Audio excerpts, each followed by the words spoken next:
1, the original Resident Evil 1. There's been a lot of debate as to whether or not this needs a remake, because we're in this very interesting, almost renaissance of horror, but specifically about Resident Evil. It is crazy that this last 10 years, seeing the explosive popularity of Resident Evil 7, the rebirth of things like Resident Evil 2 Remake being such a masterpiece, maybe one of the best remakes of all time, it's been interesting to watch that Capcom has not only managed to reinvent the entire horror genre, but... Dude, Claire in Resident Evil 2 Remake is a masterpiece. I don't know so much about the game, but the character model is pretty nice. Sort of reestablished the Resident Evil timeline. And in some space, some people are saying that they're super happy to see the fact that Resident Evil isn't just playing it safe. I mean, I just finished Requiem about an hour ago for the 4th time, just doing a speedrun for it, and Resident Evil 9 is such an experimental project. 2 separate main characters that play 100% different, one more scary, one more action-focused, and something making the story that is not only cohesive, but fantastic. So there's been rumors that the next couple Resident Evils are going to be a remake of Code Veronica, a remake of Resident Evil 0, and after that, I thought Resident Evil 10, people are sort of debating, do we even want an RE1 remake? Would it really be necessary? So I wanted to throw in my hat and give 2 cents because I decided to actually go back and re-beat the original Resident Evil 1 this weekend. I beat it quite a bit and I loved it, but I think I'm now fully in the camp. RE1 needs a remake. Let me explain. I hope you're having a great day. If you could please give this video available. It just needs to get rid of these stupid fucking transitions of anything. If it would get rid of that, then it probably wouldn't even be. Like and subscribe if you haven't already.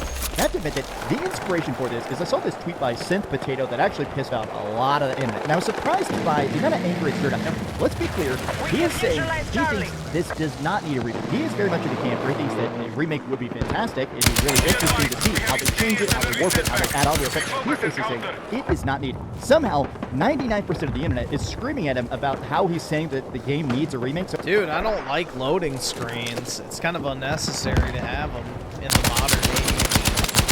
I want to make it very clear, I am disagreeing with Synth Potato that I think that as good as it is, I am curious to see how they do it different, because each of the remakes has actually been pretty substantial. And that brings me to what people are happy and scared about. It seems like a lot of people that are the most afraid of the remakes is that Resident Evil 2 Remake, 3 Remake, and 4 Remake have been incredibly top-selling and incredibly beloved games. Well, unfortunately, not RE3 Remake. Resident Evil 3 Remake has announced 40% of the entire game, including the very legendary Clock Tower section, which is undoubtedly the best part of the original game. It is a very strange remake. But a lot of people are also feeling weird about that. Resident Evil 4 Remake, some people felt like it streamlined it too much. Personally, I disagree with it, but the remake of RE4 really did sort of dumb down a lot of the puzzles and stuff like that. It still kept the jokes. In my opinion, RE4 Remake to me is a much bigger, much better project. Some people are also a bit nervous that the original RE1 has a specific style of horror and style that the current games don't really try to get close to. Now, I think it's interesting that Resident Evil is both scary and it still manages to actually a lot of that cool horror and weird, like, science gone wrong mythos that has been there since the very start. But I always felt the original Resident Evil 1 more than anything else. And of course, the remake, this is actually the original GameCube remake, was called RE Remake. This game, I feel like it had a style of sauce that they just don't have here. This raw terror of cops trapped in basically a completely unwinnable situation. And replaying it this weekend, I decided to replay it again on PlayStation 5 actually, and while playing through it, honestly, it still looks incredibly good. But the thing that kind of struck me the most isn't the tank controls being bad, or the voice acting being bad, or even the graphics being bad, is the sense that there is a lack of connectivity. Now, what I mean by that is that as cool as this is, honestly, it's fantastic. I still think the puzzles in the original Resident Evil games are actually brain scratchers. There's definitely a sense that with these remakes, now that we have like fully 3D realized maps, and the fact that honestly, I'm too stupid for puzzles. I just don't care about the puzzles 99% of the time. Like, the thing is, I don't mind puzzles, but very rarely do they ever feel rewarding, and more so they're just annoying. So Portal, for example, I think that's a good use of puzzles. A game called The Witness, that was a good game. Talos Principle was good. There's another one too, but I don't know, man. I feel like most puzzles are just designed to waste time. So I don't mind a good puzzle, but very few of them do it right.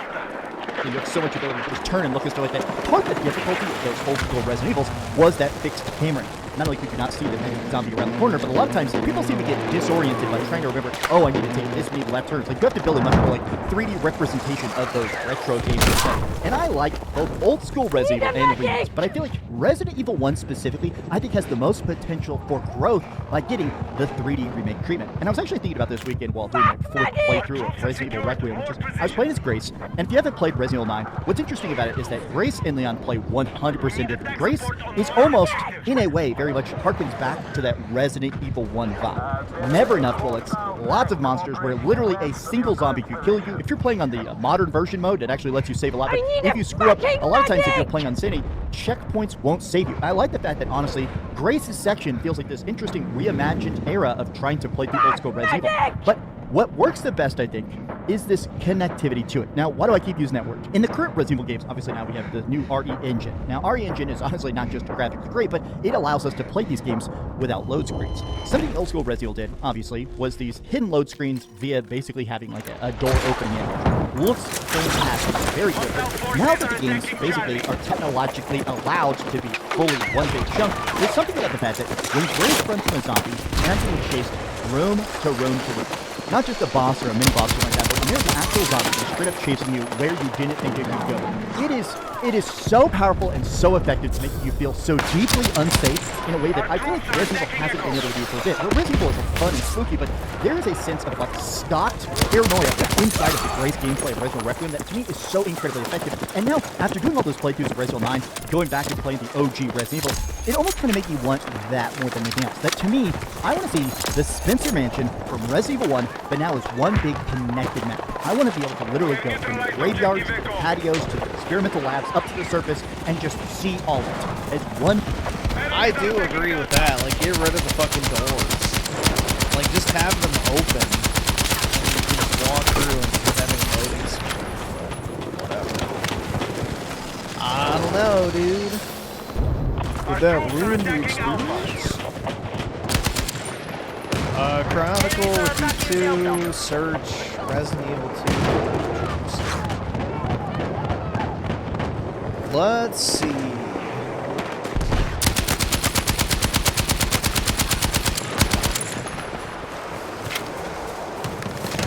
Surprise attack.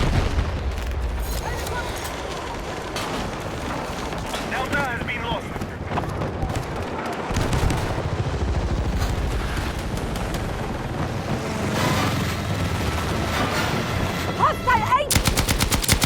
Is that what it was supposed to be?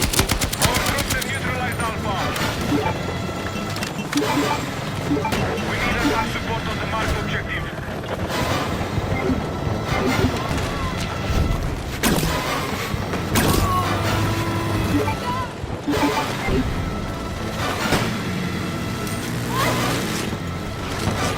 Brutal, We dude. now control Objective Delta. Absolutely.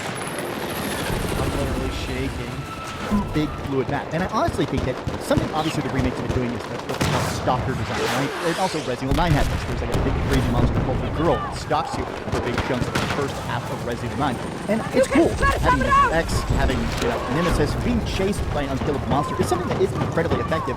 And I almost think that it would be interesting to see how they change Resident Evil 1. Now, why is it that I'm referring to changes, right? It's the fact that with a lot of these remakes, what's been interesting is that the original timeline of Resident Evil is very set in stone. The events of the original trilogy, there was a lot of different spin-offs and stuff for Resident Evil time, and all of it has been very much set in stone for the most part, right? We knew that Outbreak happened, we knew all these different characters, Hunk, we knew everybody that was basically able to escape Raccoon City. But with these remakes, not only have they been remaking the characters, the vibe, and the setting, but they've been slowly remaking the timeline, basically setting up a new, canonical, finalized version of the Resident Evil universe. In a lot of ways, I feel like the streamlining has made the stories and characters a lot more fresh. Like, honestly, I feel like these new interpretations of the characters are so much better. And I say that as a mega fan of the original, but I'm kind of curious because when it comes to Resident Evil 1, it's always been a little bit of a question. Simply because not only do we have two separate versions of Resident Evil 1, we have the one on the original PlayStation, and of course we had the one on GameCube, and this even counted the remake. What I always thought was interesting is that it sort of seemed like both were canon.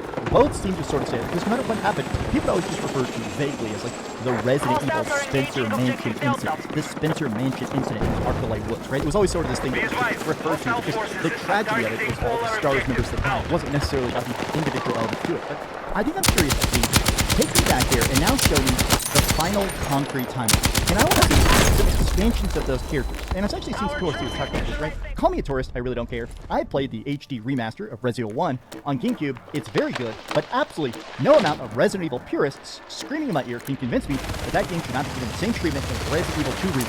In fact, I think this game being an RE engine and modern packaging would be even better than Resident Evil 2 remake. Given that Spencer Mansion over-the-shoulder slap form, please, I'll eat it up. Here's the thing, people are talking a lot about it. Honestly, it wouldn't be He's a tourist like me. Exactly, man. Exactly.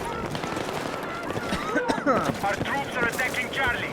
You know, at least I'm willing to admit what I am. interesting to see how these games exist, but here's one that's really stuck in my head, right? I think it'd be interesting if high time we got a version that makes both Barry and Rebecca's arcs make sense with both Jill's and Chris's stories. Barry just outright disappears at the start of Chris's stories and you never see him again. And I do think that this is an interesting thing, right? Which is that, honestly, Resident Evil 1, in a lot of ways, is very terrifying. And the remake we already have is so freaking fantastic. The HD remaster we have, it has a lot of monsters that are legit actually scary. Like the Crimson Heads are actually scary. I kind of want to see that version, but made in RE engine, right? I want to see Crimson Heads that will actually wake up across the mansion and come running into the town. I would love to have the stalkers not just do one individual thing. I would love if there's tons of different stalkers all coming at you throughout the entirety of the game. But more than that, I would love to see the characters change. Claire and Leon have really changed in the remakes we've been getting, right? And I think they've made them darker characters. And it's very good to see. I think it's super interesting in the Code Veronica remake that's going to be getting revealed this year, released next year, because we're going to get an even deeper dive on how much they've decided to change, in a lot of ways, improve Claire Redfield. Dude, most franchises that are long-running are populated by tourists, so... You know, the thing is like, you could even say I'm a Final Fantasy tourist, because I haven't played 4, 5, 6, or 9, so... In theory, you could say that I'm a Final Fantasy tourist. Now, granted, I've played more of the games than most people have, but, you know, still, considering that people, you know, considering I've played every single entry of tourist, I could qualify as that. Now, in the case of Resident Evil, Final Fantasy, Silent Hill, I'm trying to think of other games, Dragon Quest, you know, stuff like that, you know, games that have been going on since, like, the 90s and shit. You know, yeah, there's a lot of tourists. They played 1 or 2 entries, and then they think they're, like, experts on what makes the game, you know, what it is. Oh, yeah, Metal Gear has a lot, too, definitely. Who was already a character that was so incredibly good, but it's super curious to see how much they're just building onto the timeline, and all of it's good. You know, I want to end this with something very philosophical, right? Something there is something very interesting about Resident Evil 9 that's conspicuous, which is Leon Kennedy walking up to the destroyed Raccoon City police station. Now, I'm an old man, right? I'll turn 40 here in May, and I feel a bit odd because, honestly, getting older feels great. It feels cool that I'm, you know, been alive and been able to do this job for 13 years and stuff, but when I was a kid, when I first saw Leon Kennedy and Resident Evil 2, the old school Resident Evil 2, that was the man I wanted to grow up to be. You know, this hero, willing to put on the uniform, to go out there to just save the day. I thought Leon was not just, he wanted to be a cop, dude. Cool character of all time. He's somebody that I aspired to be. And in a weird way, playing Resident Evil 9 and seeing old man Leon, it really is hitting something inside myself that makes me feel like this entire series, it matters. I do feel like, even though this is just video games and stuff, something that is interesting to watch the next generation now, people half my age, playing Resident Evil for the first time, starting 2, 3, 4, now playing Resident Evil 7, 8, 9. There's something about this series that I think has become extra timeless, and is so true to form. Leon Kennedy, Claire Redfield, Barry Burton, Albert Besser, these are not just characters. They're more than that. They're almost these like icons.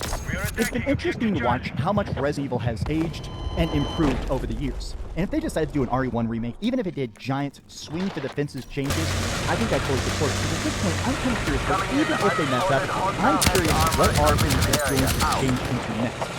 Let's do some topic about how do you feel about the idea Blair's naked mod, exactly. Resident Evil 1 getting another remake? And tell me your thoughts in the comments. I don't know, bro. I wouldn't use naked mods personally. I would probably do like bikinis at most. You gotta leave a little something to the imagination. If it's all just out in the open, it's it kills the excitement.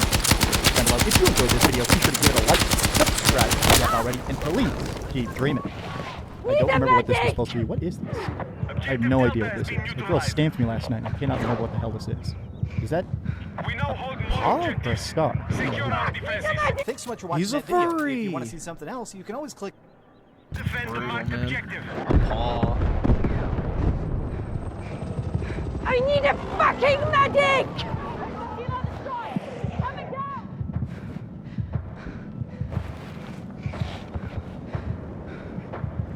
Fuck medic! Yep, he trans-maxed, bro. It's over. I'm fucking hit!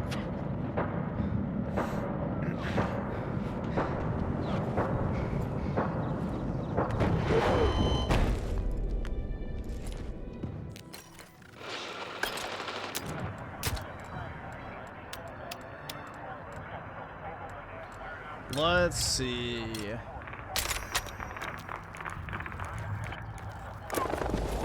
All units, mission is on target. Good work.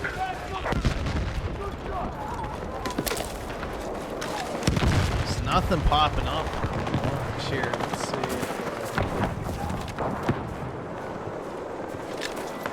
Let's see if we got some Xbox code.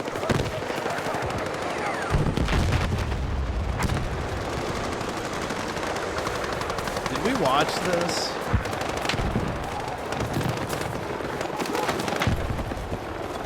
There are huge moves and plans for Xbox's next generation. More than one gaming device, a ton of games, built to power the industry in ways we've never seen before. A ton is leaked, and it's being revealed right now, and it all starts in Hostiles now hold more 2026. objectives.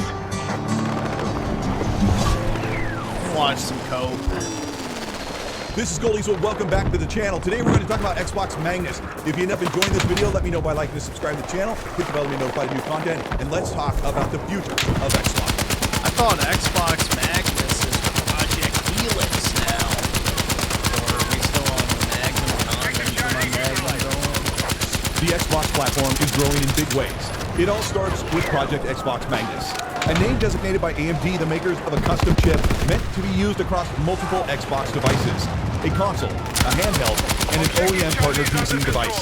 This isn't your typical console hardware. We're talking high-end PC specs built into one chiplet to offer high performance and capability. Recent leaks from an AMD developer to Moore's Law is Dead, a tech insider, reveal the tiniest details of Xbox Magnus down to frequency and bandwidth. According to these sources, Magnus is ready for TSMC manufacturing early next year and is absolutely neither canceled or delayed. And as AMD CEO Lisa Su said, is ready for a 2027 launch. Let's look at Xbox Magnus in detail before we break down everything it can do and the roadmap of games that Xbox plans to release next generation. Magnus is one of those. Dude, next generation. The most forced shit We are ever. attacking objective This Delta. generation doesn't even feel like it happened, bro. And we're already moving on to the fucking next, man. Brutal. You know, honestly, like, the console side of things is pretty much useless at this point. Maintain our advantage! I don't know, like, who is gonna rush out and buy a brand new Xbox? Or even a PS6? It's like, bro, the PS5 Pro is fine. Like, it is absolutely fucking fine from a power perspective. And on top of that, there's not even enough games to, like, warrant, you know, moving on to the next one. It's just crazy. This has been probably the worst console Enemy generation attack is underway on in Bravo. recorded We history, are on target at to win least the fight. so far. Keep attacking Robust our goals. feature-packed SoCs, a system on chip that is built on the 3nm process. A massive 408mm squared chip with a dual chiplet design. a 144mm CPU neural processing unit, and a massive 264mm squared GPU. Chips that are side by side. 8 Zen 6 CPU cores and 3 Zen 6 CPUs for the game processing workloads to control game characters. Yep, people still play Fortnite on their PS4, so... And even when they get the PS5, Fortnite's the #1 game, so it's like... Yeah, I don't know. I don't see anybody rushing out to go get the PS6. It seems like it's going to be the most unnecessary upgrade in gaming history. They'll probably do cross-gen ports for 3 to 4 years again, at minimum. NPCs and physics-based systems, and the operating system. This is a highly balanced CPU to GPU workflow that will allow for 60 to 120 FPS draw calls with little compromise. With a reported 12 cores and 24 threads, a jump from 8 to 16 from the Series X will help with multitasking, physics engine simulations, and since the Xbox will be more like a PC than ever before, allowing you to do more things than just game. The GPU or graphics